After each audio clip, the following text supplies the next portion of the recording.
አንድ ተጓዥ ወደ ተራራው ጫፍ ለመውጣት ሲነሳ በሜዳው ላይ ሲጓዝ የረዱት ከባድ ቁሳቁሶችና ስንቆች ሊኖሩት ይችላሉ። ነገር ግን ቁልቁለቱ አልቆ ዳገቱ ሲበረታ ወደ ጫፉ ለመድረስ የግድ ሸክሙን ማራገፍ አለበት። ያኔ ያልተጣለ ሸክም ድጋፍ መሆኑ ቀርቶ ወደ ገደል የሚጎትት ጎታች ይሆናል። እንዲሁም የሳተርን 5 መንኮራኩር ከመሬት ሲነሳ ሊያቆያቸው የማይችላቸውን ተጨማሪ የሮኬት ደረጃዎች ተሸክሞ ነበር። መሐንዲሶች እያንዳንዱን ክፍል የነዳጅ ፍጆታቸው እንዳለቀ እንዲላቀቁ አድርገው ነው የገነቡት። ዓላማውን ከፈጸመ በኋላ አብሮ የሚቆይ ማንኛውም ነገር ተልእኮውን በማስተጓጎል መልሶ ወደ መሬት ይጎትተው ነበር።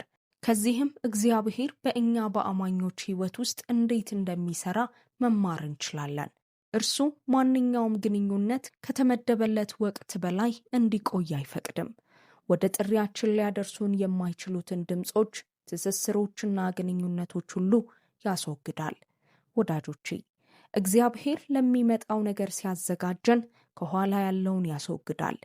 ብዙውን ጊዜ ያልገቡን መለያየቶች አባታችን የወደፊት ሕይወታችንን የሚጠብቅበት መንገዶች ነበሩ።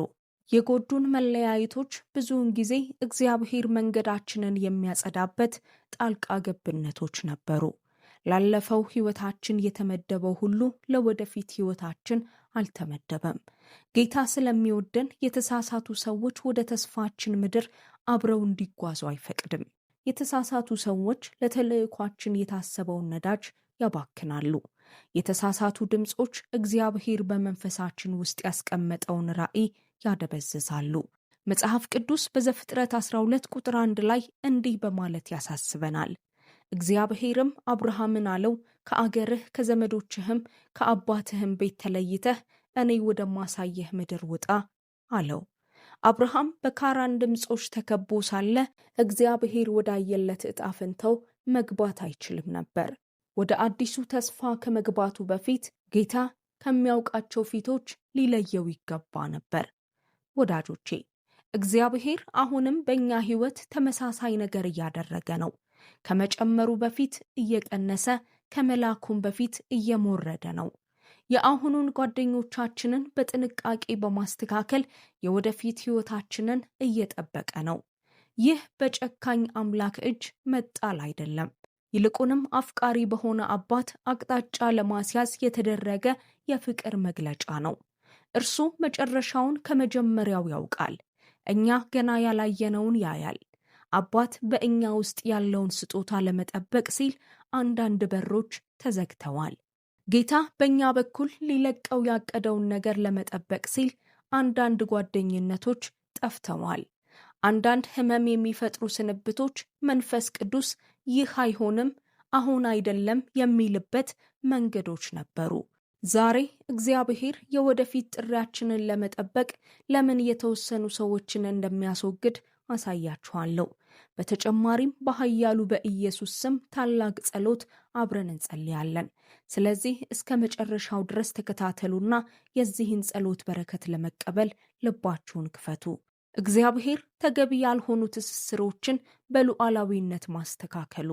ወዳጆቼ፣ አባት ከለመድነው ነገር ይልቅ ፍሬያማነታችን ይበልጥ ያሳስበዋል። ከአሁኑ ጓደኞቻችን ይልቅ ስለ ወደፊት ሕይወታችን ግድ ይለዋል። ሁለቱ ሲጋጩ እርሱ ሁል ጊዜ ከአሁኑ ምቾታችን ይልቅ የወደፊት ጥሪያችንን ይመርጣል። መሞረድ ያማል፣ ነገር ግን በመጨረሻ ዝግጅት ሆኖ ይገኛል። አባት በሕይወታችን ላይ ያለውን ቅባት የተሳሳቱ ሰዎች እንዳያሟጥጡት እየጠበቀ ነው። እያንዳንዱ ግንኙነት ክብደት አለው። እናም እያንዳንዱን ክብደት ወደ ላይ መሸከም እንደ መልካም አይቆጠርም። መጽሐፍ ቅዱስ በዮሐንስ 15 ቁጥር 2 ላይ እንዲህ ይላል፣ ፍሬ የማያፈራውን በእኔ ያለውን ቅርንጫፍ ሁሉ ያስወግደዋል፣ ፍሬ የሚያፈራውንም ሁሉ አብዝቶ እንዲያፈራ ያጠራዋል ይላል። ኢየሱስ በዚህ ክፍል ምን እያስተማረን እንደሆነ በጥንቃቄ ልብ እንበል። ፍሬያማ የሆኑት ቅርንጫፎች እንኳ ፍሬያቸው እንዲበዛ ይከረከማሉ። ይህ ማለት ይበልጥ ፍሬ እንዲያድግ ሲባል አንዳንድ ጊዜ ጥሩ ግንኙነቶች እንኳ ይቀነሳሉ ማለት ነው። ለእግዚአብሔር የተገዛ ነፍስ ሁሉንም ሰው ወደ እያንዳንዱ ምዕራፍ ተሸክሞ ሊጓዝ አይችልም። አንዳንድ ግንኙነቶች ለአንድ ወቅት ጥሩ ነበሩ፣ ነገር ግን ወደ ቀጣዩ ሊጓዙ አይችሉም። እኛ ራሳችን ልንለቃቸው ያልቻልናቸውን ግንኙነቶች እግዚአብሔር ራሱ ያስወግዳቸዋል። አትክልተኛው ግድ የለሽ አይደለም። የትኛው ቅርንጫፍ የፀሐይ ብርሃናችንን እየከለከለ እንደሆነ በትክክል ያውቃል። የትኛው ትስስር ከተልዕኳችን ኃይልን እየቀነሰ እንደሆነ በትክክል ያውቃል። በቸርነቱም እኛ በታማኝነት ልንለቃቸው ያልቻልናቸውን እርሱ ያስወግዳቸዋል። አሁን ላናስተውላቸው እንችላለን፣ ነገር ግን እርሱ ያስወገደው ነገር ወደ ኋላ እየጎተተን ነበር። መጽሐፍ ቅዱስ በሁለተኛ ቆሮንቶስ 6 ቁጥር 14 ላይ እንዲህ ይለናል፣ ከማያምኑ ጋር በማይመች አካሄድ አትጠመዱ፣ ጽድቅ ከአመፅ ጋር ምን ተካፋይነት አለውና ብርሃንም ከጨለማ ጋር ምን ኅብረት አለው ይላል። የማይመች አጠማመድ እግዚአብሔር ወዳላየልን አቅጣጫ ይጎትተናል። የተለየ አቅጣጫ ከሚከተል ሰው ጋር ስንጠመድ ከመንገዳችን እንወጣለን። ጌታ የሚለየን በጭካኔ ሳይሆን በሰማያዊ ጥበብ ነው። ያ ጥማድ ወዴት ሊወስደን እንደነበር ያያል። እናም የወደፊት ሕይወታችንን እያዳነ ነው። በማይመች አካሄድ መጠመድ ሁል ጊዜ ስለማያምኑ ሰዎች ብቻ አይደለም፣ ስለ አቅጣጫ ጭምር ነው። ወደ ተቃራኒ አቅጣጫ የሚሄዱ ሁለት አማኞች ለዘላለም ተሳስረው ሊቆዩ አይችሉም። አንዱ ወደ ዓላማው ሲሄድ፣ ሌላኛው ወደ ሰዶም አቅጣጫ ይሄዳል። ጌታ በምሕረት አንዳንድ ጊዜ ገመዱን ራሱ ይቆርጠዋል። መጽሐፍ ቅዱስ በምሳሌ 13 ቁጥር 20 ላይ እንዲህ ይላል፣ ከጠቢባን ጋር የሚሄድ ጠቢብ ይሆናል፣ የሰነፎች ባልንጀራ ግን ክፉ መከራን ይቀበላል ይላል። አብረን የምንጓዘው እያንዳንዱ ሰው ጥበባችንን እየገነባ ወይም እያፈረሰ ነው። በጆሮአችን ውስጥ ያለው እያንዳንዱ ድምፅ ሕይወትን ወይም ግራ መጋባትን እየዘራ ነው። አባት ስለሚወደን የተሳሳቱ ድምፆች በስውር እንዲያስተምሩን አይፈቅድም። የሰነፎች ባልንጀራ የጥፋታቸው ተካፋይ ይሆናል። ለዚህ ነው ለሚቀጥሉት ጊዜያቶች ማስተዋላችን የተሳለ መሆን ያለበት። እቅዳችንን የምናካፍለው ሰው በወደፊት ሕይወታችን ላይ ስልጣን የምንሰጠው ሰው ነው። በዘፍጥረት 13 ላይ ያለውን የአብርሃምንና የወንድሙን ልጅ የሎጥን ታሪክ እንመልከት። አብርሃም አገሩን ሲለቅ ሎጥ አብሮት ወደ ከነዓን ሄደ። ሁለቱም በበግና በከብት መንጋ በለጸጉ። ነገር ግን ምድሪቱ ሁለቱንም ልትሸከም አልቻለችም። እረኞቻቸው መጣላት ጀመሩ። በሰፈራቸውም መካከል ግጭት ተፈጠረ። የሎጥ ልብ ወደ ለምለሙ ሜዳ ሲያዘነብል፣ የአብርሃም ልብ ግን ወደ እግዚአብሔር ድምፅ ያዘነብል ነበር። አንዱ ምድርን ሲለካ፣ ሌላኛው ግን ሰማይን ይሰማ ነበር። ወዳጆቼ፣ ዛሬ በሕይወታችን ውስጥ ብዙ መለያየቶች የሚጀምሩት በዚህ መንገድ ነው። ስለዚህ አብርሃም ሎጥን በእኛ መካከል ጠብ አይሁን አለው። ለሀገር ቅድሚያ ምርጫ ለሎጥ ሰጠው። ሎጥም በውሃ የተሞላውን ሜዳ መረጠ። ሎጥ ወደ ሰዶም አቀና፣ ድንኳኑንም በዚያ ተከለ።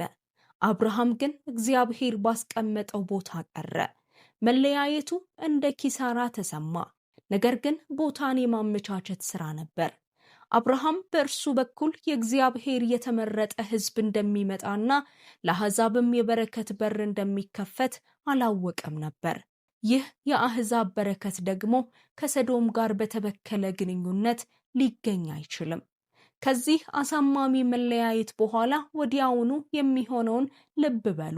መጽሐፍ ቅዱስ በዘፍጥረት 13 ቁጥር 14 ላይ እንዲህ ይላል፣ ሎጥም ከአብርሃም ከተለየ በኋላ እግዚአብሔር አብርሃምን አለው፣ ዓይንህን አንሳና አንተ ካለህበት ስፍራ ወደ ሰሜንና ወደ ደቡብ፣ ወደ ምስራቅና ወደ ምዕራብ እይ አለው።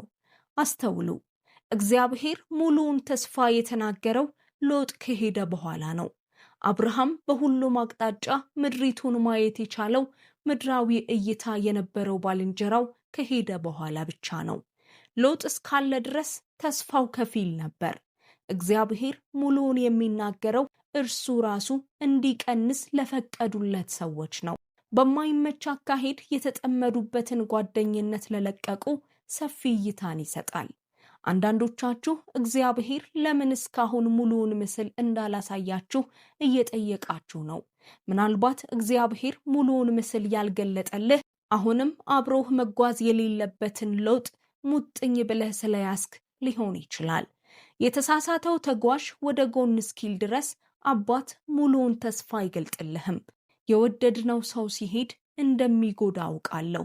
የጸለይንበት በር በዝምታ ሲዘጋ እንደሚጎዳ አውቃለሁ። ነገር ግን እግዚአብሔር ከፈቀደው ከጀርባው አዲስ አድማስ አለ። አንዳንዶች የጸሎት መልስ ለሆነው ኪሳራቸው ሲያለቅሱ ቆይተዋል። እግዚአብሔር የጥበቃ ጩኸታችንን ሰምቷል።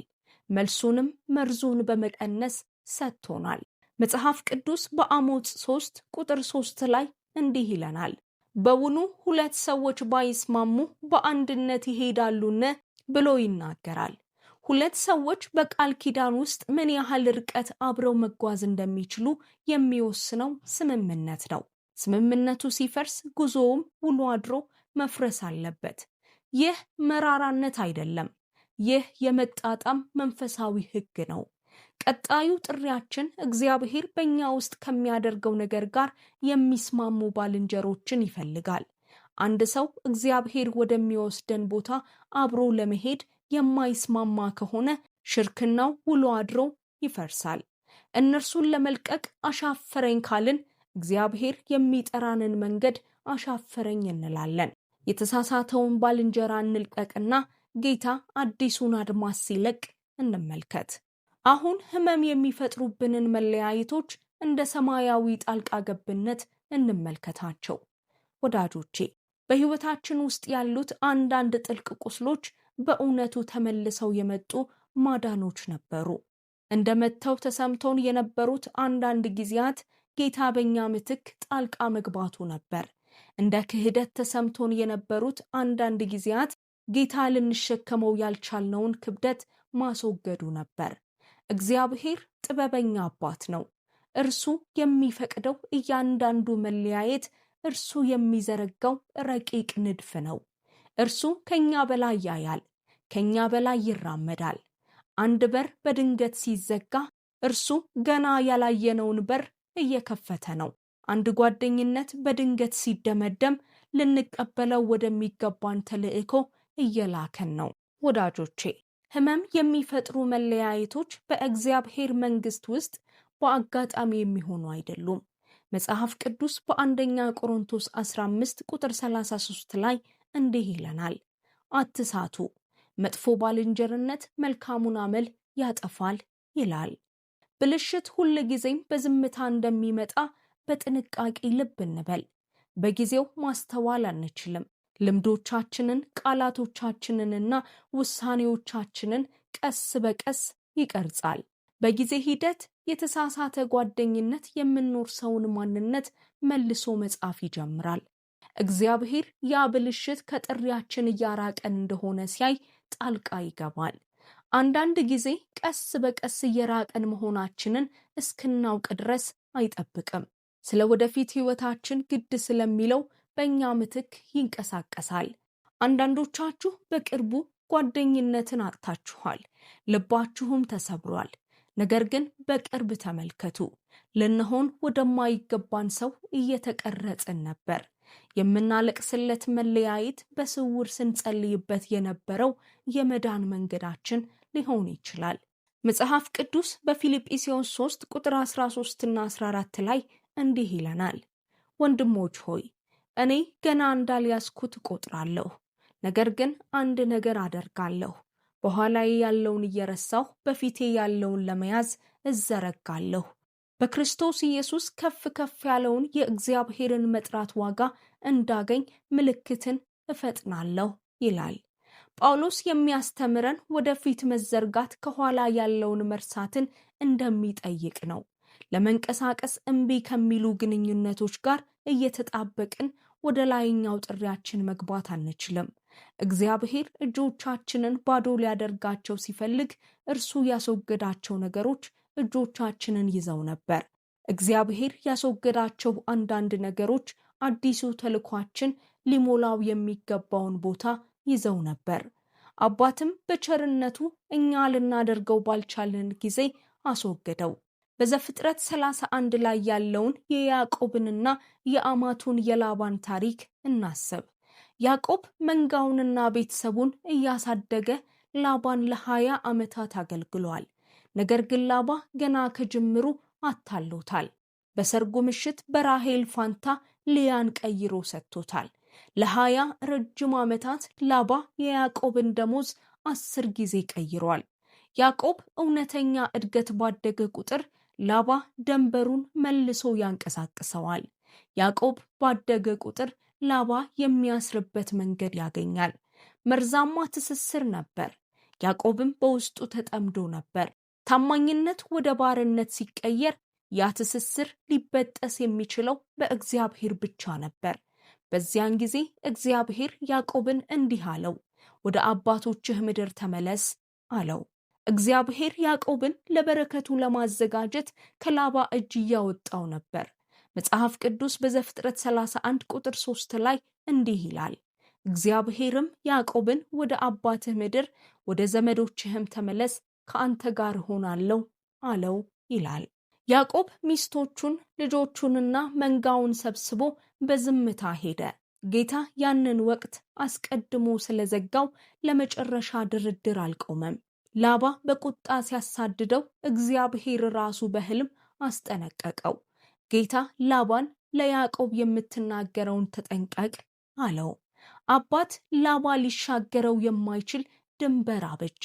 በዚያች ቅጽበት ምን እየሆነ እንደነበር አስተዋላችሁ? ያዕቆብን ለ20 ዓመታት ባሪያ ያደረገው ያው ላባ ከዚያን ወዲያ ሊነካው አልቻለም። እግዚአብሔር አዲስ የተስፋ ምዕራፍ ለመክፈት ሲል ረጅም የብዝበዛ ዘመንን እየዘጋ ነበር። ያው ያዕቆብ በኋላ ከእግዚአብሔር ጋር ታግሎ ስሙ እስራኤል ተብሎ ተቀየረ። ነገር ግን ያዕቆብ ላባን እያገለገለ በነበረበት ዘመን እስራኤል ሊወለድ አይችልም ነበር። ወዳጆቼ፣ አንዳንዶቻችሁ አሁንም ላባን እያገለገላችሁ ነው። በአፋቸው የረዱንን ነገር ግን ነፍሳችንን ያሟጠጡ፣ ጉልበታችንን የበሉና ጊዜያችንን ያሟጠጡ፣ ነገር ግን የእኛን ዋጋ ፈጽሞ የማያዩ። ዛሬ አባታችሁን ስሙ። ጌታ ከዚህ ባርነት እየጠራን ነው። ከእነርሱ ጥላ ውጪ ሊባርከን እያወጣን ነው።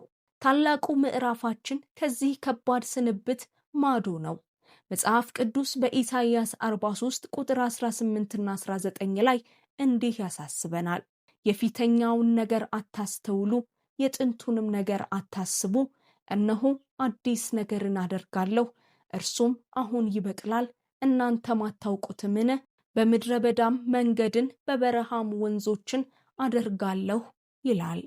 አዲሱ ነገር ከመብቀሉ በፊት የቀደመው ነገር መለቀቅ አለበት። እግዚአብሔር አዲስ ወይን በአሮጌ አቁማዳ ውስጥ አይጨምርም። እግዚአብሔር ከአሮጌው ግንኙነት በታወከ ሕይወት ውስጥ አዲስ ግንኙነቶችን አይሰጥም። የቀደመውን ወደ አዲሱ ስንጎትተው አዲሱ ገና ሳይበቅል ይጨነግፋል። እግዚአብሔር አስቀድሞ ከሕይወታችን የለቀቀውን ማንኛውንም ነገር እንልቀቅ። እንዲሄድ የጠየቀንን ነገር ባርከን በእምነት ወደፊት እንራመድ። የተከፈተው መንገድ መጀመሪያ ላይ የብቸኝነት ስሜት ሊፈጥር ይችላል። ነገር ግን መንገዱ አስቀድሞ የተዘጋጀ ነው። ሕመም የፈጠሩብን መለያየቶች ጥበብ የተሞሉ ጣልቃ ገብነቶች ነበሩ። ከፊት የምናያቸው አዲስ ዕድሎችም ደግሞ ማስረጃው ናቸው። አሁን የቅርብ ግንኙነቶቻችንን ከሰማያዊ ተልዕኳችን ጋር ስለማስማማት እናስብ። ወዳጆቼ፣ የቅርብ ግንኙነቶቻችን ጥሪያችን የሚበቅልባቸው ወይም የሚሞትባቸው አፈር ናቸው። በመንግስቱ ውስጥ ታላቅ ስጦታ ሊኖረን ይችላል። ነገር ግን የተሳሳተ አፈር እድገቱን ይገታዋል። ከሰማይ የመጣ ጥራት ያለው ራዕይ ሊኖረን ይችላል። ነገር ግን የተሳሳተ ምክር ያደበዝዘዋል። ንጹህ ፍላጎት ሊኖረን ይችላል። ነገር ግን የተሳሳተ ጓደኝነት ኃይላችንን ያሟጥጣል። ለዚህ ነው እግዚአብሔር ወደ መንፈሳችን ቀርቦ ስለሚሄድ ሰው በጣም የሚጠነቀቀው። እርሱ እኛን ለማግለል እየሞከረ አይደለም። እርሱ እኛን ለመቀደስ እየሞከረ ነው። ጓደኞቻችን ባህሪያችንን ይቀርጻሉ። ባህሪያችን ደግሞ ጥሪያችንን ይቀርጻል። በጆሮአችን ውስጥ የሚናገረው ሰው ውሎ አድሮ በሕይወታችን ይናገራል። ይህ አጉል እምነት አይደለም። ይህ የመንግስቱ መርህ ነው። መጽሐፍ ቅዱስ በመዝሙረ ዳዊት 1 ቁጥር 1 ላይ እንዲህ ይላል፣ ምስጉን ነው በክፉዎች ምክር ያልሄደ፣ በኃጢአተኞችም መንገድ ያልቆመ፣ በዋዘኞችም ወንበር ያልተቀመጠ። በዚህ ቁጥር ውስጥ ያለውን እድገት በጥንቃቄ ልብ በሉ። በመጀመሪያ እንሄዳለን፣ ከዚያ እንቆማለን፣ ከዚያ እንቀመጣለን። በመጀመሪያ እንሰማለን፣ ከዚያ እንዘገያለን፣ ከዚያ እንረጋጋለን። እያንዳንዱ ያልተሳካ ግንኙነት ያንኑ አዝጋሚ ዝቅታ ይከተላል። በመጀመሪያ ምክራቸውን እንሰማለን፣ ከዚያም መንገዳቸውን እንከተላለን። በመጨረሻ በፌዛቸው መካከል እንቀመጣለን። የተባረከ ሕይወት ደግሞ ከመጀመሪያው እርምጃ መመለስን ይጠይቃል። ለዚህ ነው እግዚአብሔር ገና በጊዜ በእኛ ምትክ ጣልቃ የሚገባው። ጉዞው ወደ መቆም፣ መቆሙም ወደ መቀመጥ ሳይቀየር እርሱ ይቆርጠዋል። እንደ ተራ ጨዋታ የጀመርነው የልብ ልማድ ይሆናል። የልብ ልማዶች ደግሞ የመላው ሕይወት አቅጣጫ ይሆናሉ። መጽሐፍ ቅዱስ በዕብራውያን 12 ቁጥር 1 ላይ ደግሞ እንዲህ ይለናል፣ እንግዲህ እነዚህን የሚያህሉ ምስክሮች እንደ ደመና በዙሪያችን ካሉልን፣ እኛ ደግሞ ሸክምን ሁሉ ቶሎም የሚከበንን ኃጢአት አስወግደን የእምነታችንንም ራስና ፈጻሚውን ኢየሱስን ተመልክተን በፊታችን ያለውን ሩጫ በትዕግስት እንሩጥ ይላል። ወዳጆቼ በዚያ ቁጥር ውስጥ ሸክም የሚለውን ቃል በጥንቃቄ ልብ በሉ። ሸክም ሁል ጊዜ ኃጢአት አይደለም። አንዳንድ ጊዜ ሸክም ማለት በቀላሉ ፍጥነታችንን የሚቀንስ ነገር ነው። በሕይወታችን ውስጥ የተሳሳተ ቦታ ላይ ያለ ጥሩ ሰው ሊሆን ይችላል። በጸጥታ ገደብ የጣለ ታማኝነት ሊሆን ይችላል። እግዚአብሔር እንድናስቀምጠው የነገረን እኛ ግን የምንመግበው ትዝታ ሊሆን ይችላል። መንፈስ ቅዱስ ዛሬ እንድንለቀው የነገረንን እንድናስቀምጥ እየጠየቀን ነው። ጥሪያችን ሩጫ ነው። ሸክም የሚጎትተው ሯጭ ደግሞ አያሸንፍም። ቀጣይ የሕይወትህ ጉዞ ሩጫ ነው። ከኋላ ነገር ጋር የታሰረ ሯጭ ደግሞ አይጨርስም። እግዚአብሔር የሞተ ሸክም ተሸክመን እንድንሮጥ አይጠይቀንም። ሩጫችንን በሚገባ እንድንጨርስ በነፃነት እንድንሮጥ እየጠየቀን ነው።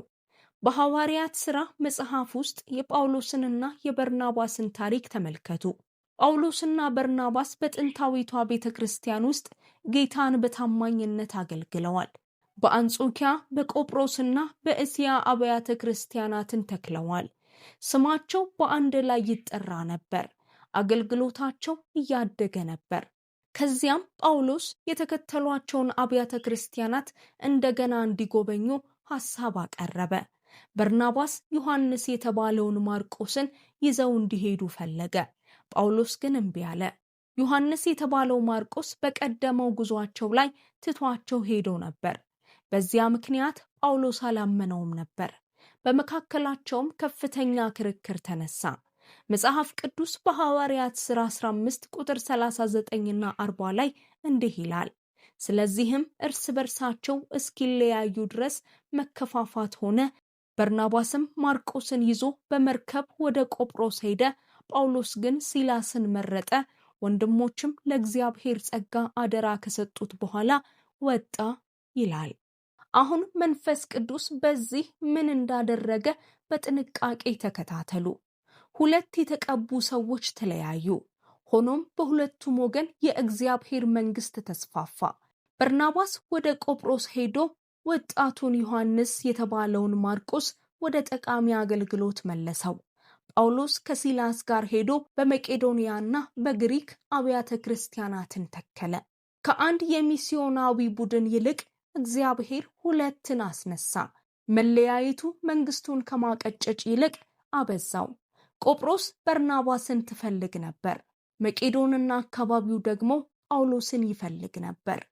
በአንድ ወቅት ተቀባይነት አጥቶ የነበረው ዮሐንስ የተባለው ማርቆስ በኋላ የማርቆስን ወንጌል ጻፈ። ወዳጆቼ ይህን እውነት በጥንቃቄ ስሙ። አንዳንድ መለያየቶች አጥፊ አይደሉም፣ እነርሱ የሚያበዙ ናቸው።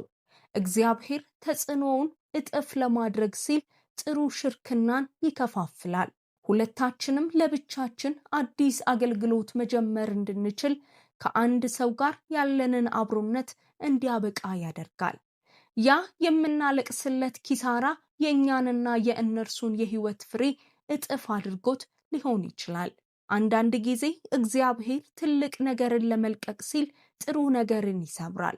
መጽሐፍ ቅዱስ በመዝሙር 119 ቁጥር 63 ላይ እንዲህ ይለናል፣ እኔ ለሚፈሩ ሁሉ ትእዛዝህንም ለሚጠብቁ ባልንጀራ ነኝ ይላል። መዝሙረኛው የልብ ጓደኞቹን የሚወስነው እግዚአብሔርን በመፍራት ሚዛን ላይ እንጂ በታሪክ ከጋራ ፍላጎቶች ወይም በአብሮ አደግነት ብቻ አይደለም። በእግዚአብሔር ፊት በአክብሮት ለሚመላለሱ ባልንጀራ ነኝ ይላል። የልብ ጓደኞቻችን እግዚአብሔርን በመፍራትና በቃሉ መገለጥ አለባቸው። ባለፈው ጊዜ ፈገግ ያለልን ሁሉ ለወደፊታችን መድረክ አይገባውም። ከአንተ ጋር የገባ ሁሉ ከአንተ ጋር እንዲወጣ አልተጠራም። እግዚአብሔር አዲሱን መድረካችንን እኛ በወረስናቸው ስሞች ሳይሆን እርሱ በጠራቸው ስሞች እንዲገነባ እንጠይቀው። በጠረጴዛችን ላይ ያለው እያንዳንዱ መቀመጫ የጥሪያችንን ክብደት መሸከም አለበት። በጆሮአችን ውስጥ ያለው እያንዳንዱ ድምፅ ደግሞ የጠራንን እግዚአብሔርን ማክበር አለበት። ወዳጆቼ እርሱ ጓደኞቻችንን እንዲያስተካክል እንፍቀድለትና እግዚአብሔር በእኛ በኩል የሚያደርገውን እንመልከት። እግዚአብሔር የሚያስወግደው እያንዳንዱ ሰው የአባታዊ ፍቅሩና ጥበቃው ማስረጃ ነው። ወዳጆቻችን ቢቀንሱም የአባታችንን እጆች እንመን፣ ምክንያቱም እነዚያው እጆች በጊዜው ይጨምራሉ። እግዚአብሔር በሕይወታችን ላይ አዲስ ተልእኮ እየጻፈ ነው። አባትም መንገዱን እያጸዳ ነው። አሁን ድምፄን ለምትሰሙ ሁሉ በጸሎት ወደ ጌታ ፊት እንቅረብ። የዚህን ጸሎት በረከቶች ሁሉ እንድታገኙ ይህን ጸሎት ከእኔ ጋር እንድትጸልዩ ወይም በእምነት እንድታዳምጡ ፈልጋለሁ። ወደ ቸርና አፍቃሪ አምላካችን እንጸልይ። የሰማይ አባት፣ ሁሉን ቻይ አምላክ፣ ዛሬ በግርማ በተሞላው ዙፋን ፊት በአክብሮት እንሰግዳለን። አንተ የክብር ንጉሥ ነህ። ተዋጊ፣ ብርቱና ኃያል ድንቅ ጌታ አንተ ነህ። የፍጥረት ሁሉ ምንጭ፣ አልፋና ኦሜጋ፣ የነገር ሁሉ መጀመሪያና መጨረሻ ነህ። አምላክ ሆይ መንገድህ ከመንገዳችን፣ ሐሳብህም ከሐሳባችን ከፍ ያለ ነው። አምልኳችን፣ ውዳሴያችንና ምስጋናችን ሁሉ የሚገባህ ድንቅ አምላክ፣ ድንቅ ጌታ አንተ ብቻ ነህ። አባት ሆይ ዛሬ ይህን እውነት ለልባችን ስለገለጥክልን እናመሰግንሃለን። እኛ ራሳችን ማስወገድ ያልቻልናቸውን ግንኙነቶች ለማስወገድ ስለወደድክ እናመሰግንሃለን። በእውነቱ የምህረትህ መከለያ ለነበረው ለእያንዳንዱ የተዘጋ በር እናመሰግንሃለን። ስለጠፋው ጓደኝነት ሁሉ፣ በጊዜው ከባድ ስለነበረው መለያየት ሁሉና ስላበቃው ወቅት ሁሉ እናመሰግንሃለን። አንዲትም እንባ በከንቱ ስላልፈሰሰች፣ አንድም ኪሳራ ከንቱ ስላልሆነ እናመሰግንሃለን። አባት ሆይ ከኛ በራቁት ሰዎች ምክንያት በልባችን ለተሸከምነው መራራነት ሁሉ ይቅርታ እንጠይቅሃለን። በልባችን ውስጥ በስውር እንዲያድግ ለፈቀድነው ቅሬታ ሁሉ ይቅርታ እንድታደርግልን እንጠይቅሃለን። በጊዜው ባልገባን ነገር ግን በምህረት ተመስሎ ስለመጣው ነገር አንተን ስለወቀስንበት ጊዜ ይቅርታን እንጠይቅሃለን። ስለ ትዕቢታችን፣ ስለ ፍርዳችንና ለጎዱን ሰዎች ስላሳየነው መራራነት ይቅርታን እንጠይቅሃለን። በኢየሱስ ደም እንደገና አጠበን፣ ልባችንንም ከማንኛውም ስውር ኃጢአት አንጻው። አንተ ይቅር እንዳልከን እኛም ሌሎችን ይቅር እንላለን። ያቆሰለንን ሰው ሁሉ በኃያሉ ጌታ በኢየሱስ ክርስቶስ ስም እንለቃለን። ጌታ ሆይ ዛሬ በሕይወታችን ውስጥ የሚሰራውን የሚያጠራ እጅህን እንቀበላለን። ላስወገድከው ለእያንዳንዱ ግንኙነትና ጸጥ እንዲል ላዘዝከው ለእያንዳንዱ ድምፅ እናመሰግንሃለን።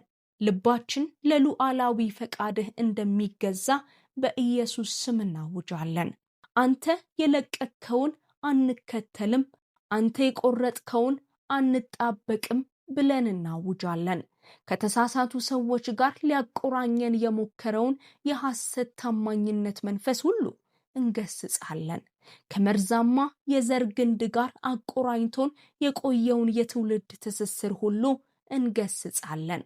በፈረሱ ጓደኝነቶች በኩል የተላከውን የጠላት ተልእኮ ሁሉ በኢየሱስ ስም እንሽራለን። ለእኛ ቅርብ በሆነ ሰው በኩል በጥሪያችን ላይ የተነገረውን የጥንቆላ ንግግር ሁሉ እንገስጻለን። በዚህ አዲስ ወቅት መንገዳችንን እንዲጠብቁ የጌታን መላእክት እንቀበላለን። አባት ሆይ ባዶ የሆኑትን ቦታዎች በመንፈስ ቅዱስህ ሙላ። ልባችንንም የላዩን የመንግስትህን ነገር መሻት ላይ አድርገው። ዓይኖቻችን ከኋላችን ባለው ላይ ሳይሆን በክርስቶስ ኢየሱስ ከፍ ከፍ ባለው ጥሪ ላይ ይተከሉ። አንተ ሁል ጊዜ ከኛ ጋር ስለምትሄድ አስፈላጊ በሚሆንበት ጊዜ ሁሉ ብቻችንን ከአንተ ጋር ብቻ ለመጓዝ አዲስ ድፍረትን እንቀበላለን። ወደምትመራን ቦታ ሁሉ እንከተልሃለን። አባት ሆይ አንተ በቂያችን ስለሆንክ በኢየሱስ ስም እናመሰግንሃለን። ከዚች ሰዓት ጀምሮ ከተፈጥሮ በላይ የሆነ ስኬትህን በሕይወታችን ላይ ልቀቅ። ማንም ሊዘጋው የማይችለውን በር ክፈትልን። ጥሪያችንን የሚጎዳውንም በር ዝጋ። እያንዳንዱ ፍላጎታችን በጸጋህ ዙፋን ፊት እስኪሰግድ ድረስ አቅርቦት እንዲከተለን እዘዝ። በማለዳችን፣ በግንኙነታችን፣ በመንገዳችን፣ በመልእክቶቻችንና በምንወስነው ውሳኔ ሁሉ ላይ ሞገስህ ያገኘን። እያንዳንዱን መዘግየት ለክብርህ ምስክርነት ወደሚሆን ሰማያዊ ዝግጅት ቀይረው። በአንድ ወቅት በእኛ ላይ ያሴሩ ሁሉ አሁን ከኛ ጋር በእርቅ ጠረጴዛ ላይ ይቀመጡ። የሰራዊት ጌታ እግዚአብሔር ሆይ ለሕዝብህ እንደተዋጋህ ዛሬም ለእኛ አንተ ተዋጋለን። በቀጣይ የሕይወታችን ጉዞ ሕይወታችን ላይ የሚጠነሰስ የጠላት ሴራ ሁሉ ይጋለጥ እና ፈጽሞ ይፍረስ። ከማንኛውም የማይታይ ሰንሰለትና ከማንኛውም ስውር የጨለማ ተልእኮ ነፃ መውጣታችንን እናውጃለን። ያጎበጠንን ቀንበር ሁሉ ስበር፣ እግሮቻችንንም አጽና። መቅሰፍት ወደ ቤታችን አይቅረብ፣ ክፉም ወደ ቤተሰባችን አይድረስ። አንበጣ የበላውን ዓመታት መልስልን፣ ስለ መከራችንም እጥፍ ካሳን አድርግልን። የተውናቸውን ህልሞች፣ ያጣናቸውን ግንኙነቶችና ያመለጡንን እድሎች መልስልን። ደስታችንን፣ ጥንካሬያችንን፣ ሰላማችንንና ተስፋችንን በሚያስደንቅ ሁኔታ መልስልን። ሞገስህ በፊታችን ይሄድ። የውሳኔ ሰጪዎችንም ልብ እኛን ለመቀበል የተዘጋጀ ይሁን።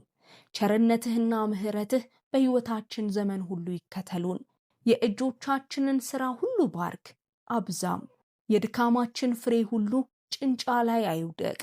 ጌታ ሆይ ዛሬ በስምህ ላይ ባለ የመፈወስ ኃይል አካላችንን ነካ። ጥንካሬያችንን ሊሰርቁ የሞከሩትን በሽታዎች፣ ህመሞችና ሁኔታዎች ሁሉ በኢየሱስ ስም ፈውስ። በኢየሱስ ስም በሰውነታችን ውስጥ የተሰበሩ አጥንቶችን፣ የተጎዱ ሴሎችንና የተዛቡ ስርዓቶችን ጠግን። ጠላት በስጋችን ውስጥ ላቆሰለው ቦታ ሁሉ የፈውስ ዘይትህን አፍስስ። ማንም ሊደርስበት የማይችለውን የልብ ስብራትና ሐዘን በኢየሱስ ስም ፈውስ። አሁንም ድረስ ክህደት በዝምታ ውስጥ የሚያስተጋባበትን የልባችንን ስፍራ ፈውስ። ያለፉትን የህመም ቀስቶች ንቀላቸው። በውስጣችን በየጊዜው የሚመረቅዙትን ቁስሎች ፈጽመ ፈውስ። እንቅልፍ በሌላቸው ሌሊቶች ጭንቀት በሚያንሾካሹክበት ቦታ የአእምሮ ሰላምን መልስ። የፍርሃትን ድምፅ ገስጸው። አእምሮአችንን ከግንዛቤ በላይ በሆነው ሰላምህ ሙላ። ጌታ ሆይ የተሰበሩትን ቦታዎች እንደገና ጠግናቸው። ከበፊቱም ይልቅ ጠንካራ አድርገን። ዛሬ የምንወዳቸውን ሰዎች በፊትህ እናቀርባለን። ቤተሰባችንን በኢየሱስ ደም ሸፍን። በመላእክትህ ክበባቸው። በልጆቻችን ላይ የሚሰራ ማንኛውም የክፉ መሳሪያ ፈጽሞ አይከናወን። ያልዳኑ ቤተሰቦቻችንንና ወዳጆቻችንን ሁሉ ወደ ማዳንህ እጆች ሳባቸው። ኢየሱስን እንዲያዩ ዓይኖቻቸውን ክፈት። የማዳን ድምፅህንም በግልጽ እንዲሰሙ ጆሮቻቸውን ክፈት። የወዳጆቼን ትዳር ባርክ። ባሎች ክርስቶስ ቤተ ክርስቲያንን እንደወደደና ራሱንም ስለ እርሱ አሳልፎ እንደሰጠ ሚስቶቻቸውን ይውደዱ። ሚስቶች በጌታ ውበትና በጥሪያቸው ክብር ይመላለሱ።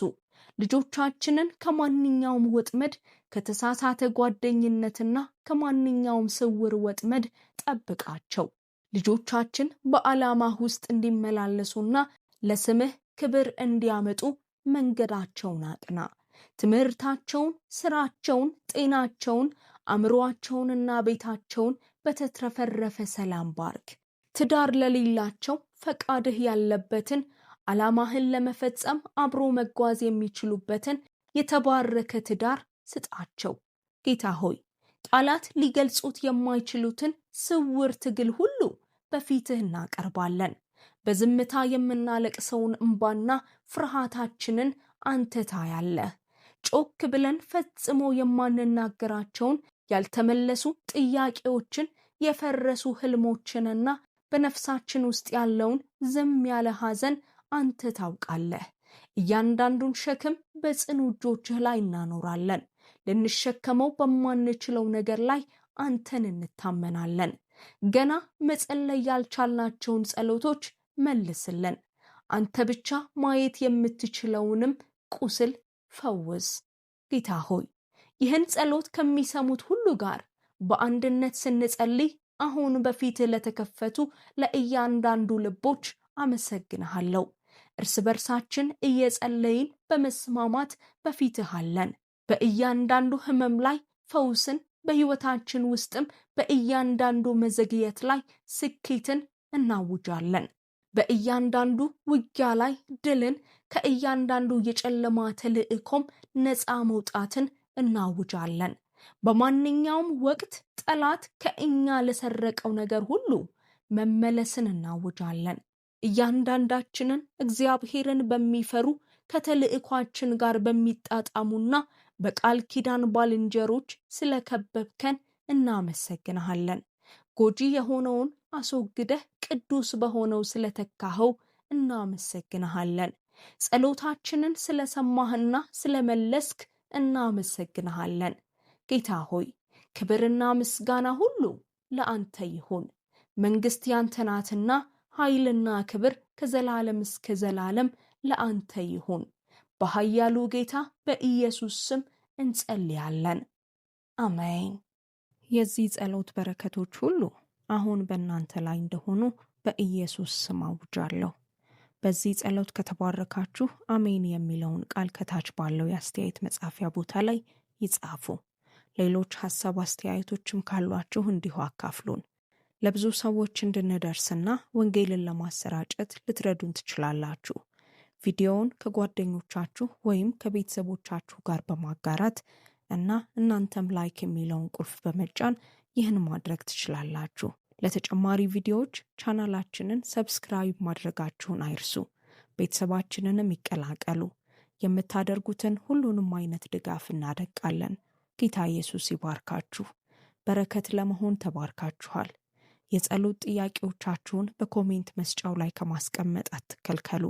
እንጸልይላችኋለን። እናንተም ይህ አገልግሎት እንዲሰፋና በመላው ዓለም የሚገኙ ሰዎች ጋር እንዲደርስ ጸልዩልን። በእምነትም ከኛ ጋር እንድትቆሙ እናበረታታችኋለን። ክብር ሁሉ ለእግዚአብሔር ይሁን። የጌታችን የኢየሱስ ክርስቶስ ጸጋና ሰላም ከሁላችሁ ጋር ይሁን። ተባረኩ።